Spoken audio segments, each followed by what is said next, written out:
지난 4월 6일 날 MBN 뉴스에서 일본 도쿄 대학에서 이런 지금 과학을 발전시키고 있다라고 하면서 보여준 것이 있었습니다. 뭐냐면 고령화가 되면서 사람의 인구는 줄기 때문에 로봇이 어르신들을 이제는 케어해야 되는 시대가 올 것이다.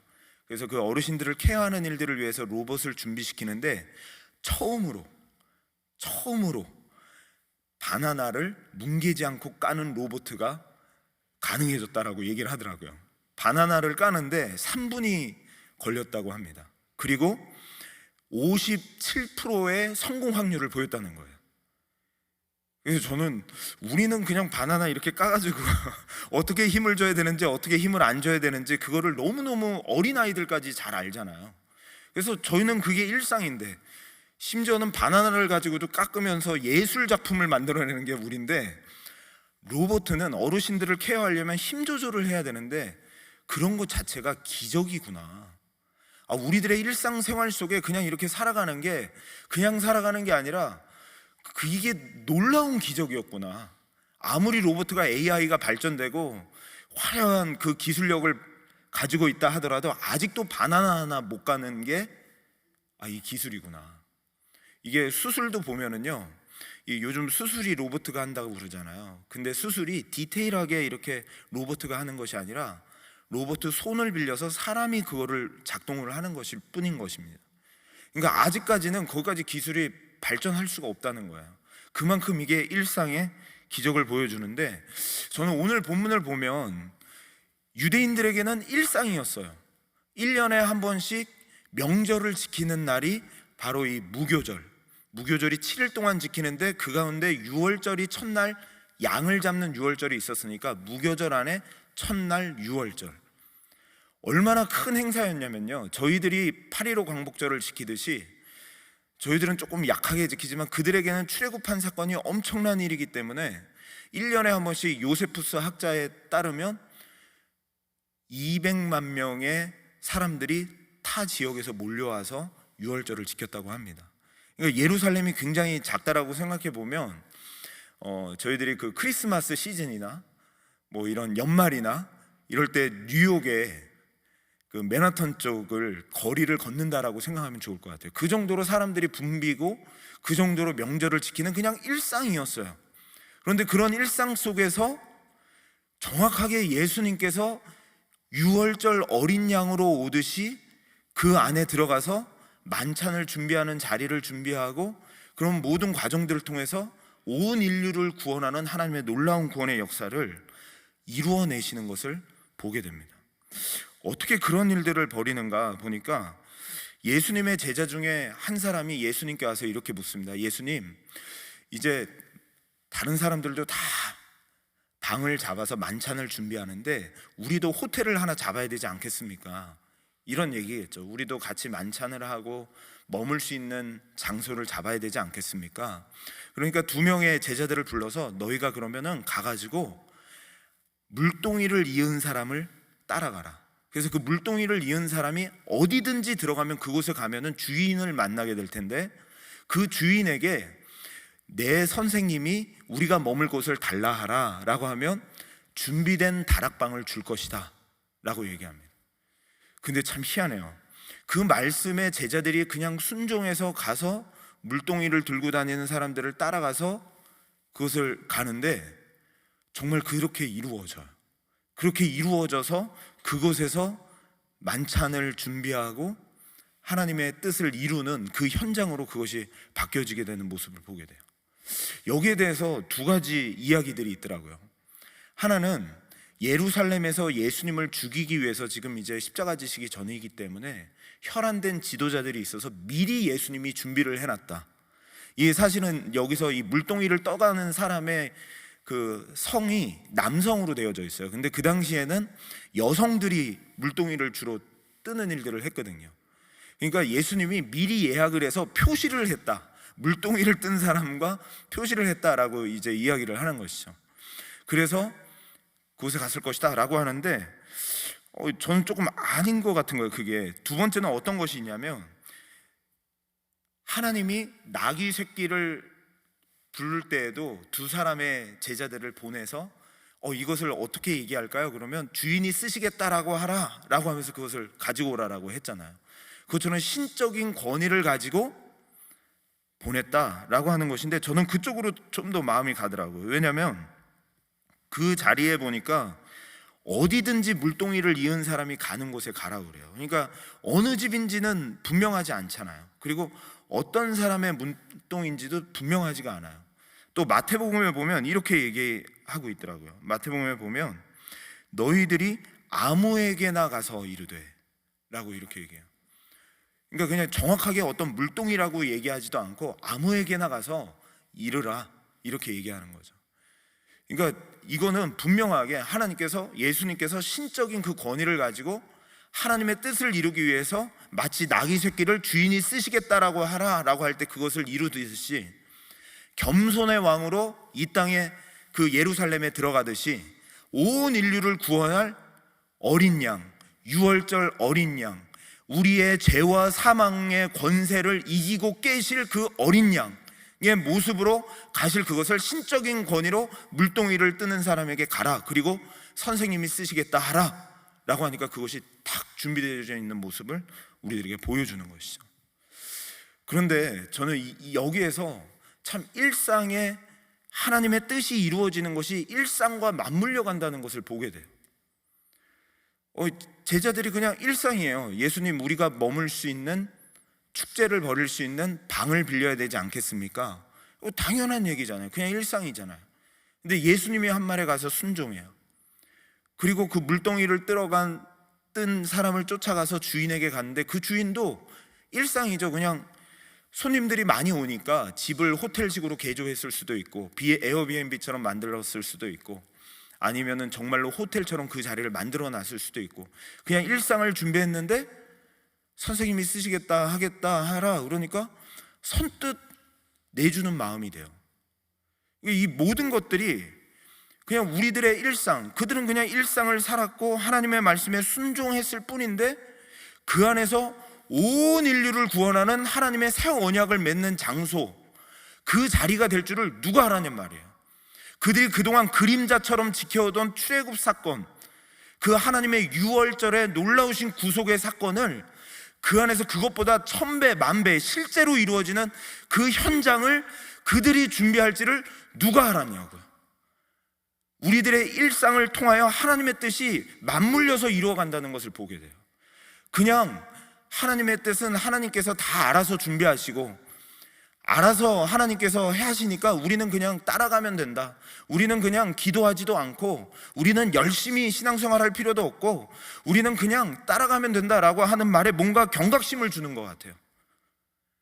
그게 아니라 우리의 일상과 하나님의 뜻이 이루어지는 것과 뭔가 척척척척 맞물려 가는 것을 보게 된다는 거죠. 저희들이 이렇게 오늘도 토요 헵시바 예배 때 나왔잖아요. 그래서 제가 아까 시작하면서 이 시간에 기도를 통해 새로운 역사가 일어날 것입니다 라고 했잖아요. 그럴 수 있어요. 그냥 일상적인 유월절을 지키는 가운데 하나님의 역사가 일어났어요. 주일 예배 드리는 가운데, 고난주간 특별 저녁 집회를 드리는 가운데 내 삶의 역사가 바뀌어지는, 이 얼바인 지역의 역사가 바뀌어지는 하나님의 역사가 우리들의 그러한 순종의 한 걸음 한 걸음 속에 일어날 수 있다는 거예요. 하나님의 역사는 그렇게 일어난다는 거예요. 하나님의 구원 속의 역사는 그렇게 뜻이 펼쳐진다는 거예요. 제가 놀라운 것을 한번 발견했는데요. 요즘에 이제 신앙에 열심히 있는 집사님 한 분이 성경 공부도 하시고 또 신앙이 올라가면서 갑자기 아침에 큐티를 하는데 친구를 오랜만에 만나고 싶다는 거예요. 그래서 이제 그 친구를 이제 만나러 갔습니다. 만나러 갔는데 이게 웬일이에요. 친구가 아이 낳고 우울증에 걸려 있고 또 남편과의 관계가 좋지 않고 여러 가지 안에서 많이 힘들어하고 있는 그 친구를 만난 거예요. 근데 그냥 아침에 말씀이 생각나서 친구를 만났고 특별하게 뭐 말씀을 전하거나 그런 것도 아니었고요. 그냥 그 안에 말씀이 있으니까 대화하면서 신앙적인 이야기가 좀 나왔던 것 같아요.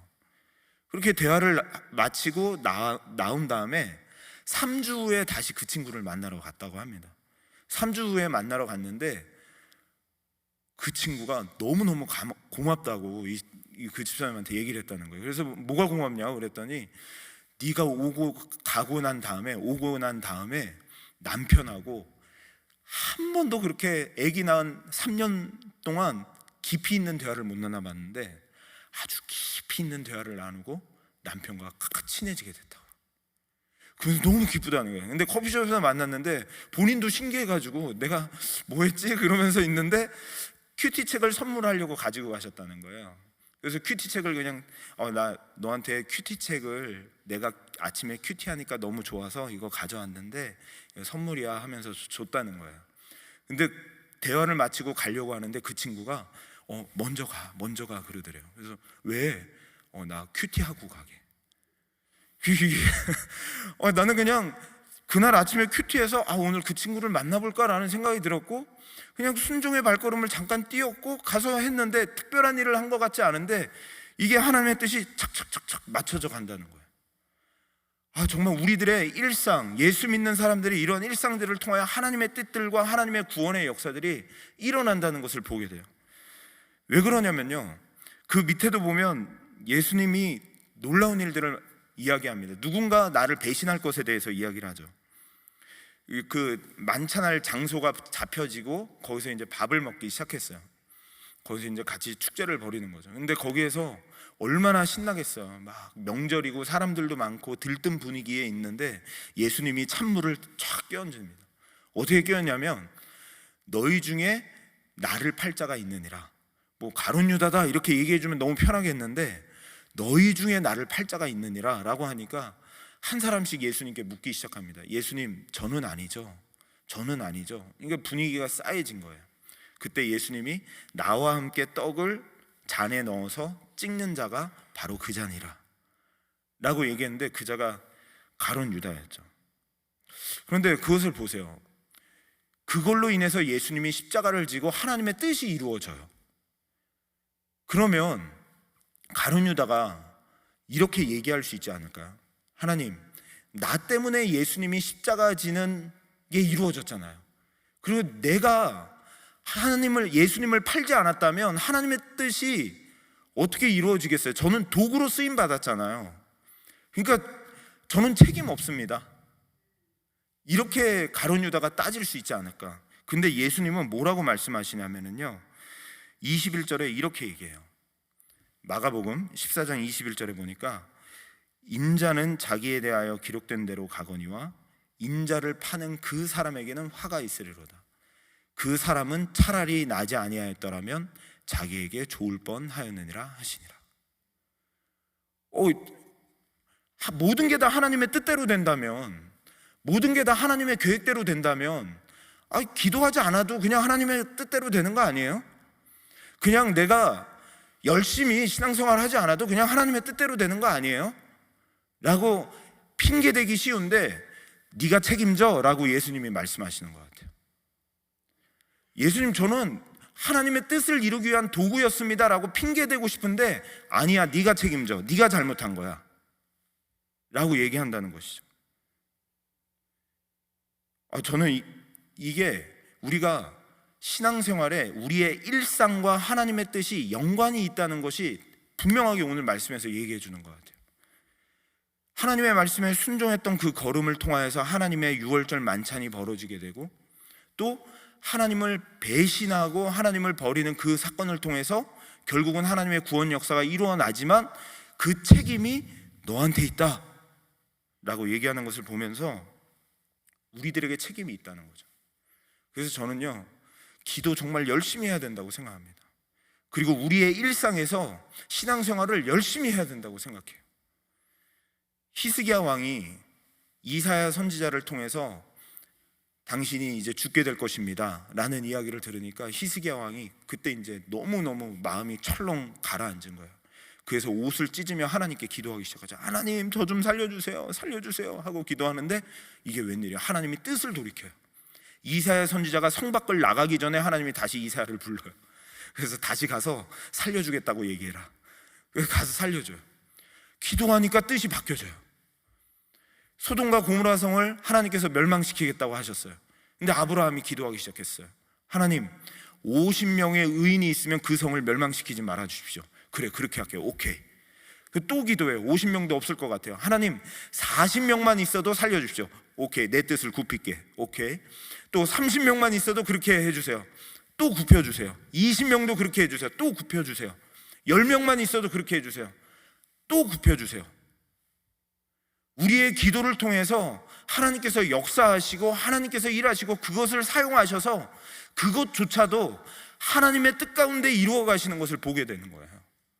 우리의 기도의 현장, 오늘도 새벽에 나오는 이 현장, 아무것도 아닌 일상, 아무것도 아닌 것 같은 우리의 삶 속에 하나님의 뜻과 하나님의 모든 그 구원의 역사가 펼쳐가는 것에 맞물려 간다는 거예요.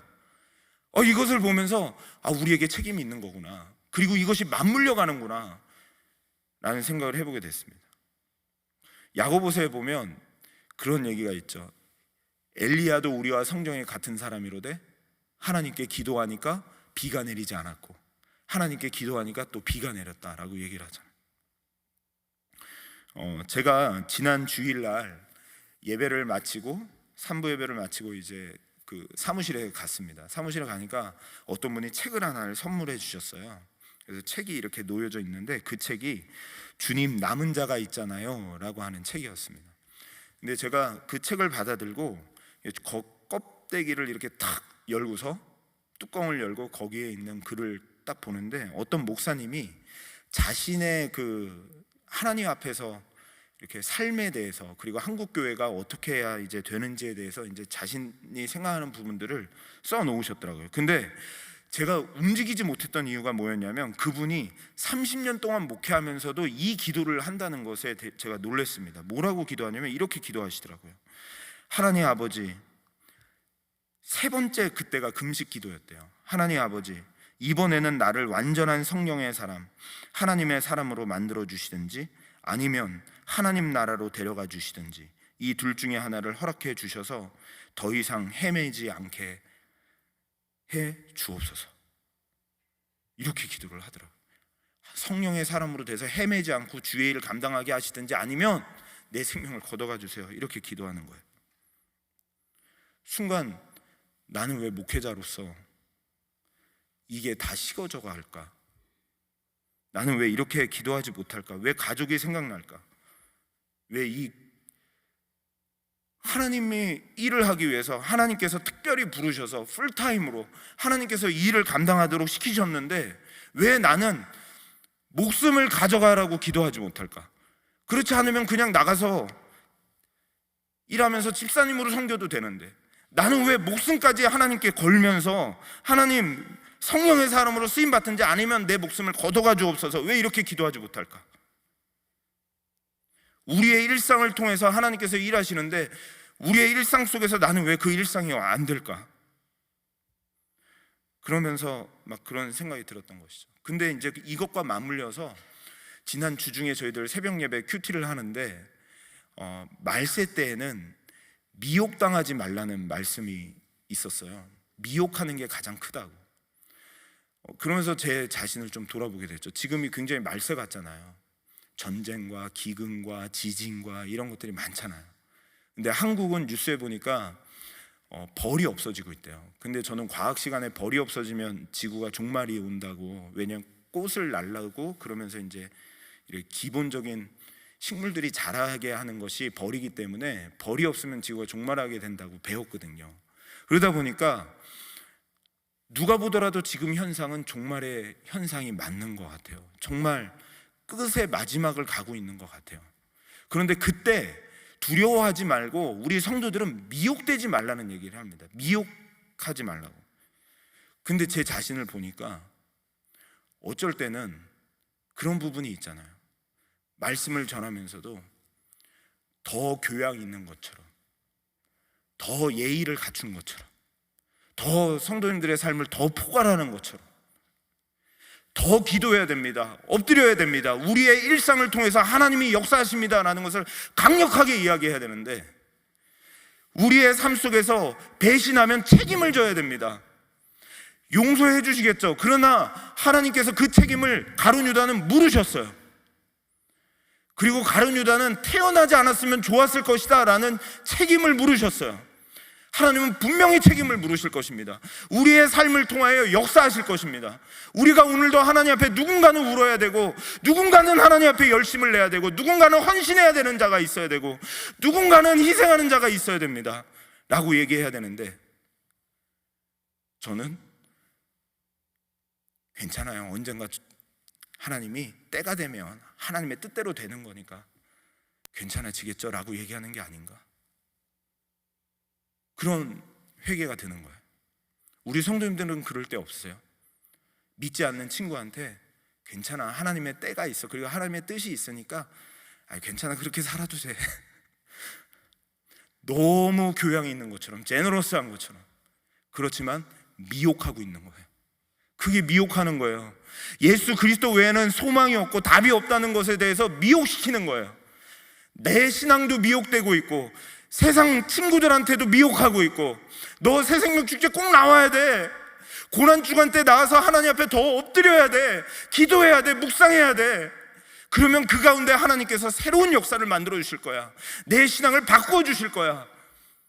이러한 우리의 일상 속에서 자그마한 순종 속에 하나님께서 일하시는 거야 라고 하면서 전도하고 우리가 나누어야 되는데, 언제부터인가 굉장히 세련된 신앙을 하는 것처럼 미혹돼서 괜찮아요, 그래도 괜찮아요, 이렇게 우리가 가는 것이 아닌가라는 생각을 해보게 된다는 것이죠. 그런데 예수님께서는 그 책임을 이 가룟 유다에게 묻고 있는 것이죠.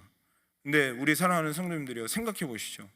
예수님의 일상, 예수님이 우리를 위하여 이 십자가 지러 가시는 그 일상은 만만치 않은 일상이었어요. 피곤하셨어요, 지쳤어요, 우셨어요. 그리고 그 십자가를 지러 가시는 그 일상은 고난받는 길이셨어요. 채찍에 맞아서 살이 뜯겨지는 일상이셨어요. 그리고 머리에 가시관이 있으셔서 피가 철철 흐르는 일상이셨어요. 그리고 십자가에서 못이 박히는 일상이셨어요. 거기서 실제로 죽으셔야 되는 일상이셨어요. 그 일상으로 우리를 구원하는 복음이 완성이 되었어요. 그리고 그 복음이 여기까지 오기까지는 수많은 선교사님들의 십자가에 피 묻은 그 사랑, 희생, 헌신으로 우리에게까지 복음이 흘러왔어요. 그런데 우리는 아직도 미지근하게 그냥 일상을 그냥 살아도 되는 것처럼, 그냥 일상, 하나님의 뜻대로 되는 거니까 나는 그냥 살아도 돼, 책임 없어, 하나님 책임이지 뭐. 아니요, 책임이 있어요. 나지 않았으면 좋았을 것이다. 그리고 하나님께서는 우리의 그 순종의 걸음을 통해 하나님의 일들을 이루신다는 것을 우리에게 말씀해 주는 거죠. 그래서요, 헌신자가 필요해요. 정말 순종하는 사람이 필요해요. 이 안에 한 명이 됐든 두 명이 됐든 철화하면서 혼자 기도하는 사람도 필요해요. 어떤 사람들은 엎드려 하나님 앞에 기도하고 전도 대장도 나왔으면 좋겠어요. 막 1년에 100명 전도했다, 1000명 전도했다. 그런 헌신자가 필요해요. 하나님의 손에 붙들려서 하나님 앞에 그냥 일상에 하나님이 허락해 주시는 이 말씀에 순종하면서 걸어갔는데 하나님의 구원의 놀라운 역사를 이루시는 그 순종자, 그 한 사람들을 통하여서 하나님의 일들이 일어난다는 것이죠. 그런데 가룟 유다가 배신을 해서 이렇게 됐다면 어떻게 된 것인가? 가룟 유다가 왜 부인했을까요? 가룟 유다가 참, 제가 연구를 하다 보니까 참 못됐더라고요. 가룟 유다 대제사장들이 가룟 유다에게 먼저 찾아와서 협상을 한 게 아니고요, 가룟 유다가 먼저 제사장들에게 가서 협상을 하기 시작해요. 제사장들을 찾아갑니다. 아니, 예수님과 같이 손을 넣을 정도면은 그 12명이 같이 식탁에서 앉아 있잖아요. 근데 유대인들은 누워서도 밥을 먹고 그랬으니까 가장 예수님과 가까이에 있던 제자라는 말이죠. 그리고 예수님과 같이 뭐 재정을 맡았던 자가 가룟 유다였죠. 그 정도로 친한 사람이 가룟 유다인데, 가룟 유다가 그 안에 손을 넣을 정도로 가까운데 대제사장을 찾아가서 본인이 먼저 예수를 내가 팔아 넘기겠다라고 얘기를 합니다. 그러니까 제사장들과 거기 모여있던 사람들이 놀라지도 않아요. 너 예수님 옆에 있는 사람 아니야? 이렇게 얘기하지도 않고 너무 기뻐요. 당연한 듯이 받아들여요. 그런 걸 볼 때 가룟 유다가 팔 거라는 거를 이분들도 좀 예상을 했던 것 같아요. 그 정도로 이 가룟 유다는 예수님의 옆에 있었고 같이 있었지만 정말 예수님을 하나님의 아들 예수 그리스도로 믿지 않았던 것 같아요. 단순히 돈이 아닌 것 같아요. 은 30냥 한번 막 찾아보십시오. 은 30냥은 노예의 가격이래요. 그렇게 큰 돈이 아니에요. 돈이 탐나서도 아니에요. 이 가룟 유다는 열심당원이잖아요. 열심당원이니까 나라를 로마에서 개혁해서 우리나라를 독립시키겠다라는 마음을 가지고 있었던 게 가룟 유다였잖아요. 그러니까 그 가룟 유다는 예수님께 자꾸 그런 쪽에서 실망을 하면서 자기 의에 쌓여있던 자였던 것 같아요. 그러니까 예수님은 자꾸 십자가에 죽어야 된다는 이야기를 하고, 그렇게 하니까 가룟 유다는 싫은 거예요. 자기가 얻을 것이 예수님께 없다고 생각하니까 예수님을 부인하고 그냥 팔아넘기는 거죠. 이거를 상상하면서 저는 그 생각을 했습니다. 지금은 아내가 저를 받아주고 있지만 혹시 제 아내가 제가 실수했을 때 이렇게 칼을 겨누고 있으면 어떡하지?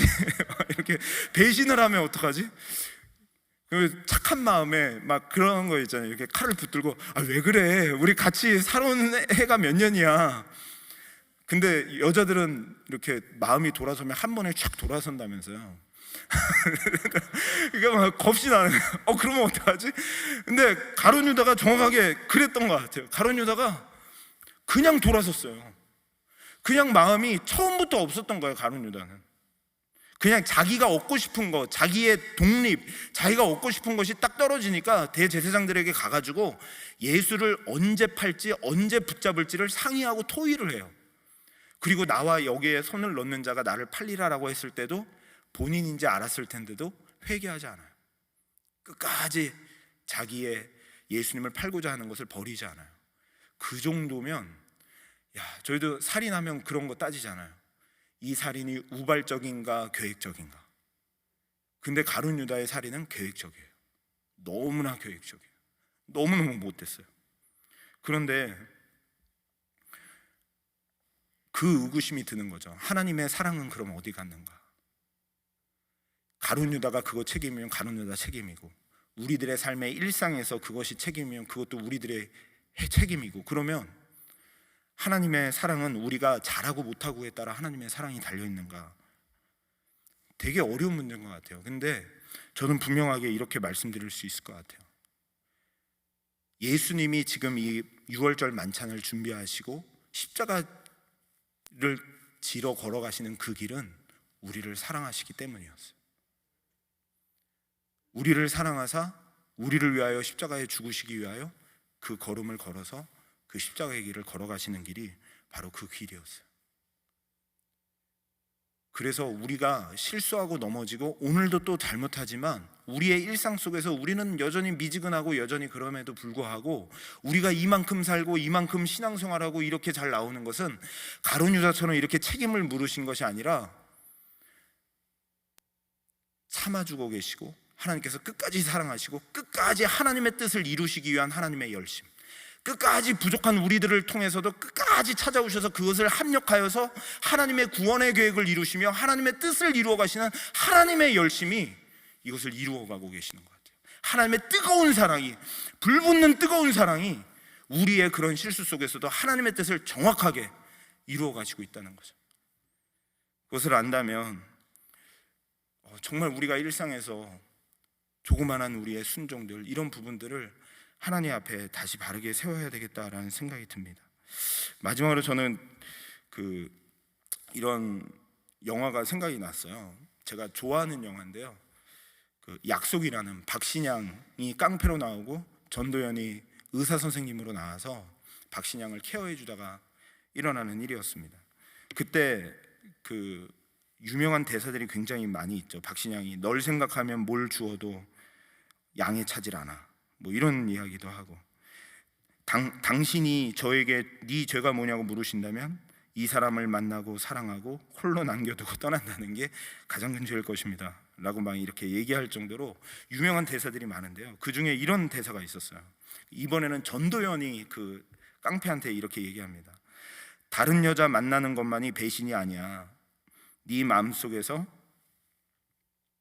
날 제껴놓는 것도 나한텐 배신이야 라고 얘기하는데, 저는 우리들의 일상에서 하나님의 뜻에 순종하지 않고 우리가 그거 아무 의미 없다라고 생각하고 이렇게 변명하고 핑계대는 이유가 뭘까라고 생각할 때 그 생각이 딱 드는 거예요. 하나님을 우리가 일상에서 제껴놓는 게 아닌가. 우리가 다른 우상을 섬기고 다른 것을 바라보고 이런 건 아니지만 내 마음에 하나님을 제껴두고 가는 건 아닌가. 우리들이 일상에서 하나님을 내 마음에 두고 우리가 조그마한 것이라도 하나님의 말씀에 순종하고 하나님의 말씀대로 나아갈 때 우리의 일상을 통해서 하나님께서 놀라운 기적의 역사를 이루어 가실 줄 믿습니다. 아멘. 우리 같이 찬양하면서 하나님 앞에 결단하며 나아갔으면 좋겠습니다. 그의 생각이라는 찬양인데요, 우리는 왜 때로는 어려움이 있는지, 때로는 우리의 이런 상황이 있는지 잘 알지 못하지만 우리의 생각보다 더 뛰어나신 하나님께서 우리의 그러한 일상들을 통해서도 하나님의 역사를 이루어 가시는 것을 믿으며 같이 찬양했으면 좋겠습니다.